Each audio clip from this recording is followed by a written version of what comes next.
Welcome mga mahal namong higala sa lain pang episode ni ining atong programa, Iglesia ni Cristo and the Bible, Cebuano Edition. Atong paghahisgutan karon ang kabililhon sa panahon ug sa unsang paagi ang maayong paggamit sa panahon matud pa sa pagtudlo sa balaang kasulatan. Adunay panultihon ang uban nga anaa sa ulahi ang pagbasol. Tinuod nga makabati kita og pagbasol kung adunay mga higayon o panahon nga gihatagan kita og tulubagon apan wala nato kini matuman. Mao nga usahay makasulti kita sa atong kaugalingon og wala unta nako kadto buhata o kaha maayo pa og ingon niini ang akong gibuhat.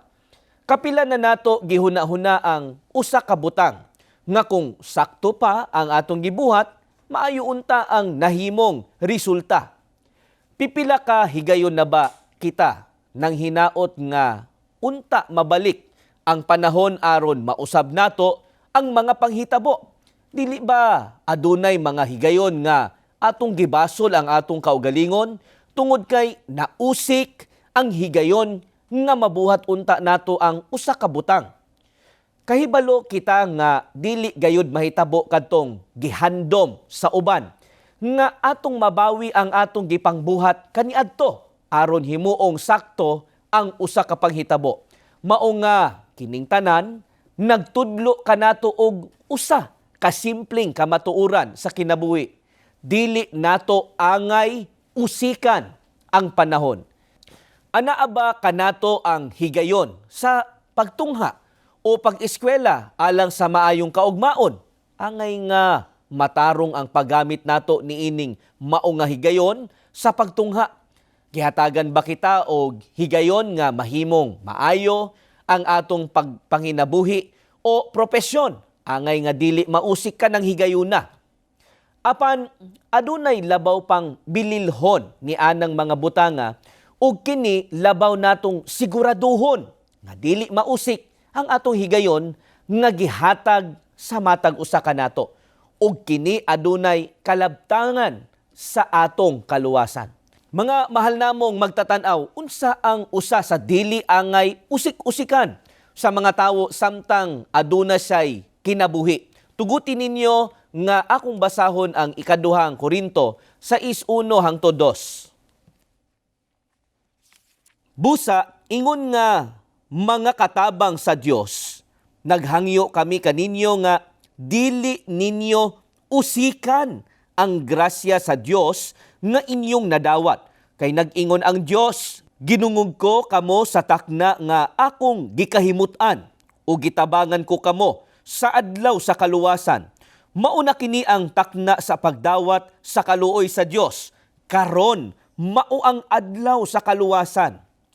Mga mahal namong higala, giingon sa mga apostol, naghangyo kami kaninyo nga dili ninyo usikan ang grasya sa Dios nga inyong nadawat.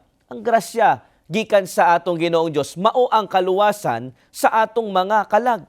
Mao kini ang angay natong hinumduman nga samtang aduna kitay kinabuhi og kusog, angay natong mapiho nga aduna kitay paglaom ug kasiguraduhan nga atong madawat ang kaluwasan. Kanus-an nato kini angay siguruhon, mahimong isulti sa uban. Daghan pa ako og angay atimanon. Daghan pa akong tulubagon sa kinabuhi. Angay pa nakong atimanon ang akong pamilya. Buot kong masiguro ang akong kaluwasan, mao nga unya na lang kana. Sakto ba kining mao nga panghuna-huna? Dili mga higala.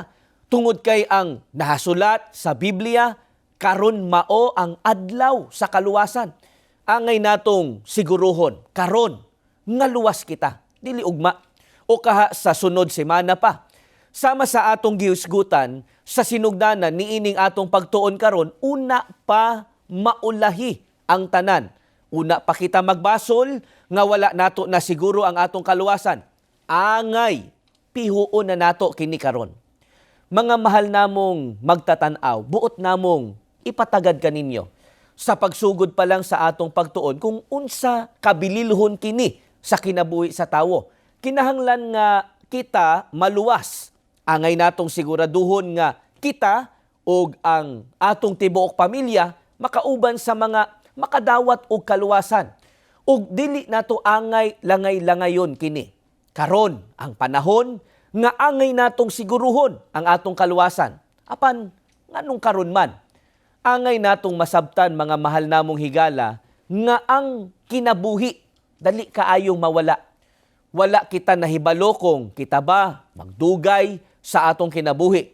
Sa unsang paagi gitudlo sa Biblia ang kagabok sa atong kinabuhi. Paminawan ninyo ang nakasulat dinhi sa Santiago sa 4:13 hangtod 14. Ani ay isulti ko kaninyo, kamo nga nag-ingon karon o ugma, moadto kami sa syudad ug magpabilin didtog usa ka tuig aron mamatigayon og makasapi pag-ayo. Wala kamo masayod kung unsay mahitabo kaninyo ugma. Sama kamo sa gabon nga makita sa makadiyot ug unya mahanaw. Ang Biblia nagahisgot kung unsa ka gabok o kung unsa ka mubo o kawalay kasiguruhan ang atong kinabuhi. Ang atong Ginoong Dios nagaingon nga adunay mga nagplano moadto sa ingon niining syudad, mamatigayon o magnegosyo aron makasapi. Apan unsa ang gisulti sa Ginoong Dios? Wala kamo masayod kung unsay mahitabo kaninyo ugma. Busa, mga mahal namong mga higala, kini usa ka reality check kanato. Tinuod nga masulti nato usahay mawala ang atong pagtagad sa panahon, adunay mga higayon nga makalimot kita kung unsa kagabok ang atong kinabuhi. Busa alang sa mga ginikanan nga nagtan-aw sa atong programa karon, dili ba sakto ang naa sa Biblia? Wala kamo makahibalo kung kanus-an ninyo mabiyaan ang inyong mga anak. O kaha, wala gani kita makahibalo kung mauna ba ang mga anak sa mga ginikanan. Mao nga kung sa unsang paagi nga gipahinumdom sa atong Ginoong Dios kanato kung unsa kagabok ang kinabuhi. Naibalo kita nga sa matag higayon angay nga ipakita nga gihigugma sa mga ginikanan ang ilang mga anak. Mao kini ang hinungdan nganong bililhon gayud kaayo nga atong masiguro ang atong kaluwasan karon pa lamang. Apan mahimong isulti sa uban, wala ako'y panahon para pangitaon ang ikaluwas nako. Kinahanglan kong motrabaho, aduna ako'y mga plano og pangandoy nga angay una nakong makabot. Unsa ang gitudlo sa Biblia sa mga ingon niini og panghuna-huna dinhi sa Marcos 8:36 hangtod 37. Mao kini ang atong mabasa. Unsa may makuha sa usa ka tawo kung maangkon niya ang tibuok kalibutan apan kawad-an siya sa iyang kinabuhi? Wala gayud. Walay bisan unsa nga ikabugti sa usa ka tawo aron mabawi niya ang iyang kinabuhi. Bisan unsa pa sa kadaghan ang atong nakuha o kadako ang bahandi nga atong naangkon, kung mawala na ang kinabuhi, dili na kini mabawi pa. Ug nahibalo kita nga bililhon gayod alang kanato ang atong kinabuhi. Mao kini ang hinungdan nga kung kita adunay balatian, mangita dayon kita og mananambal. Bisan dako pa nga kantidad ang gikinahanglan, bukas to gayod kita aron masumpayan lamang ang atong kinabuhi.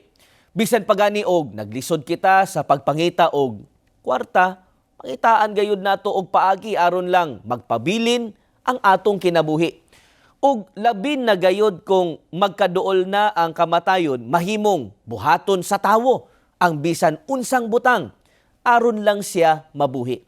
Mao nga atong masulti mga mahal namong higala nga ang matuod nga bili sa kinabuhi dili masukod sa kadaghan sa bahandi nga maangkon sa tawo.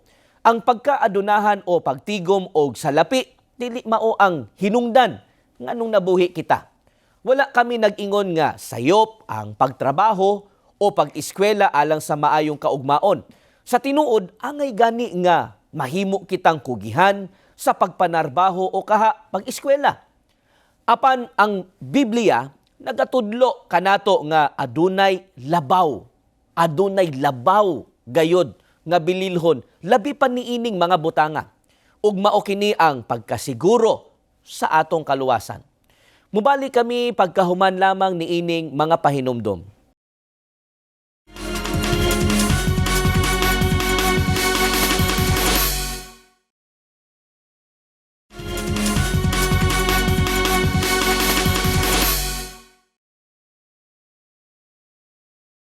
Welcome pag-usab mga mahal namong higala atong giisgutan. Ang bilisa kinabuhi og unsa kini kagabok. Mao nga angay natong huna-hunaon kung unsa ang labawng bililhon una pa matapos ang atong kinabuhi ug samtang dili pa ulahi ang tanan. Ug kini mao ang mahitungod sa atong kaluwasan.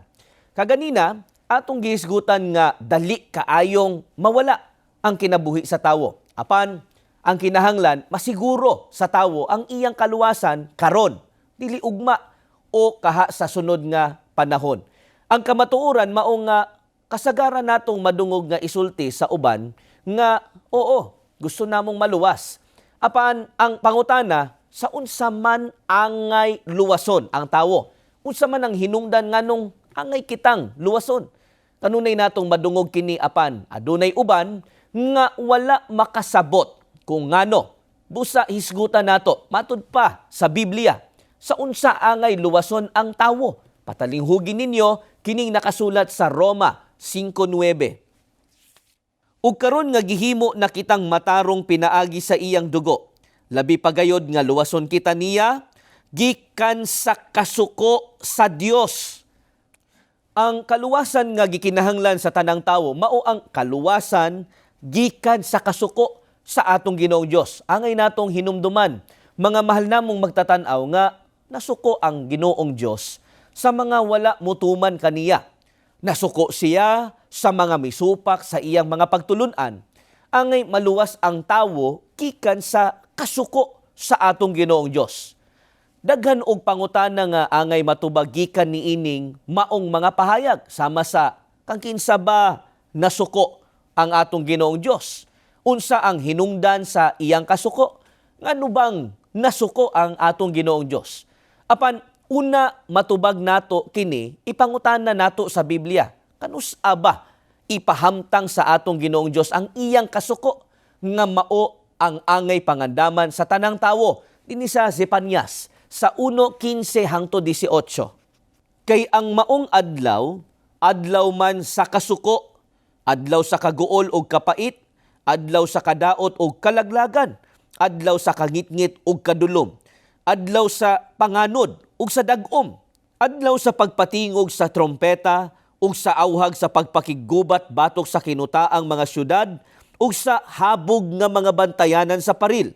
Mingon ang Ginoo, kastiguhon ko ang mga tawo ug manglakaw unya sila sama sa buta, kay nakasala man sila kanako. Pabuhagayon ko ang ilang dugo sama sa tubig, ug ang ilang unod, mga dunot ug mga baho. Sa adlaw sa kasuko sa Ginoo, dili makaluwas kanila ang ilang salapi ug bulawan. Ang tibuok kalibutan, lamyon sa kalayo, sa iyang kasuko, ug sa kalit puuhon niya ang tanang tawo nga nagpuyo dinhi sa yuta. Ang atong gibasa mga mahal namong magtatanaw, usa ka higayon, kung kanus ipahamtang sa atong Ginoong Dios ang iyang kasuko. Niingon ang atong Ginoong Dios nga iyang kastiguhon o pagkalaglagon ang mga tawo. Ipakita sa atong Ginoong Dios ang iyang kasuko, ang tibuok kalibutan, lamyon sa kalayo sa iyang kasuko. Ug sa kalit iyang puuhon ang tanang nagpuyo dinhi sa yuta.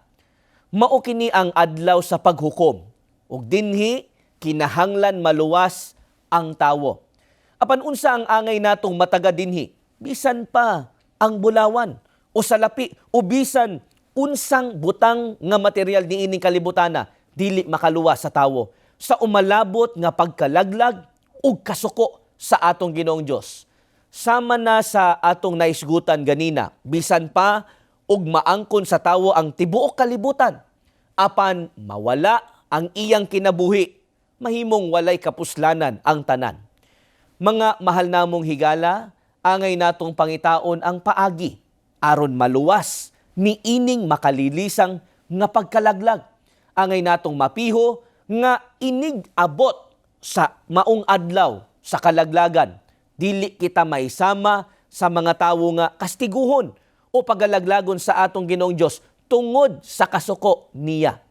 Baliko nato ang atong pangutana ganina. Unsa ang hinungdan ni ining kasuko sa atong Ginoong Dios? Tugutin ninyo nga basahon namo ang nakasulat sa Kolosas 1:21. Kaniadto layo kamo sa Dios og kaaway niya tungod sa dautan ninyong mga huna-huna og buhat. Ang tawo nahimong kaaway sa atong Ginoong Dios tungod sa mga daotang huna-huna og buhat sa tawo. Sa ato pa, nasuko ang Ginoong Dios tungod sa mga kasalanan nga gibuhat sa mga tawo. Unya mga mahal namong magtatanaw inighuman sa usa ka pahinumdom atong tubagon ang uban pang mga bililhong pangutana sama sa aduna bay paglaom ang tawo nga maluwas. Bisan pa og giingon sa Biblia nga ang tanang tawo nakasala. Ug unsa ang angay buhaton sa tawo aron maluwas gikan sa kasuko sa atong Ginoong Dios. Mubalik kami human lamang niini.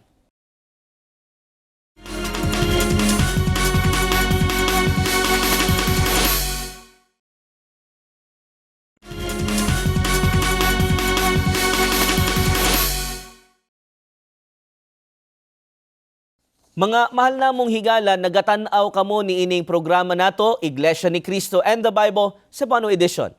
Kaganina atong nahibaluan, pinaagi sa mga balaang kasulatan, nga ang tawo nahimong kaaway sa atong Ginoong Dios tungod sa mga daotang binuhatan ug panghuna-huna sa tawo. Nasuko ang atong Ginoong Dios tungod sa mga kasalanan nga gibuhat sa mga tawo. Mahimong daghan ang mangutana, unsa ang akong buhaton aron maluwas gikan sa kasuko sa atong Ginoong Dios. Baliko nato ang pagbasa sa nakasulat sa 5:9 sa Roma, apan sugdan nato sa 8 ang pagbasa. Apan gipakita sa Dios kanato ang gidak-on sa iyang paghigugma kanato, kaysa makasasala pa kita, namatay si Kristo alang kanato. Ug karon nga gihimo na kitang matarong pinaagi sa iyang dugo, labi pagayod nga luwason kita niya gikan sa kasuko sa Dios. Mga mahal namong higala, tinaw kaayo, dili maluwas ang tawo pinaagi sa iyang mga bahandi, sa iyang bulawan o salapi o mga material nga butang nga iyang naipon ni ining kinabuhia. Natagad-unta ninyo nga gihimo na kitang matarong pinaagi sa dugo sa atong Ginoong Hesukristo. Mao nga kung buot sa tawo nga mahimong matarong siya sa atubangan sa atong Ginoong Dios ug dili niya buot nga magpabiling kaaway sa atong Ginoong Dios. Angay una nga matubos siya pinaagi sa dugo sa atong Ginoong Hesukristo. Apan hain kining gitubos sa dugo sa atong Ginoong Hesukristo. Basaon namo kaninyo ang nasulat dinhi sa Buhat 20:28 sa hubad ni Lamsa. Kini ang atong mabasa sa pinulungang Cebuano. Matnguni ninyo kung mao ang inyong mga kaugalingon ug ang tibuok panon, nga dinhi gihimo kamo sa Espiritu Santo nga mga magbalantay, aron pakanoon ang iglesia ni Kristo nga gitubos niya sa iyang dugo. Mga mahal namong magtatanaw, ang gitubos sa dugo sa atong Ginoong Hesukristo, walay lain. Mao ang iglesia ni Kristo. Ang mga nahimong matarong sa atubangan sa atong Ginoong Dios ug ang mga wala nagpabiling kaaway sa atong Ginoong Dios, mao ang mga anaa sa sulod sa matuod nga iglesia ni Kristo. Busa masiguro sa tawo nga maluwas siya gikan sa kasuko sa atong Ginoong Dios kung siya anaa sa sulod sa iglesia ni Kristo. Angay natong mahinumduman nga tungod sa dugo sa atong Ginoong Hesukristo ug sa iyang pagtubos, nahimo kitang matarong sa atubangan sa atong Ginoong Dios. Naluwas kita gikan sa iyang kasuko. Mao nga angay ingon niini ang mahimong labang bililhon sa atong kinabuhi. Mga mahal namong higala, una pa maulahi ang tanan. Siguraduho nato nga kauban kita sa iglesia nga didto makaplagan sa tawo ang pagtubos, ang kaluwasan, angay pangitaon sa tawo ang matuod nga iglesia ni Kristo. Mao kini ang hinungdan, mga mahal namong higala, nga gipaningkamutan sa mga miyembro sa iglesia ni Kristo nga kining mensahe nga gikan sa atong Ginoong Dios makaabot kaninyo, makaabot sa daghang mga tawo. Sa ngalan sa iglesia ni Kristo, daghan kaayong salamat sa inyong pagtan-aw.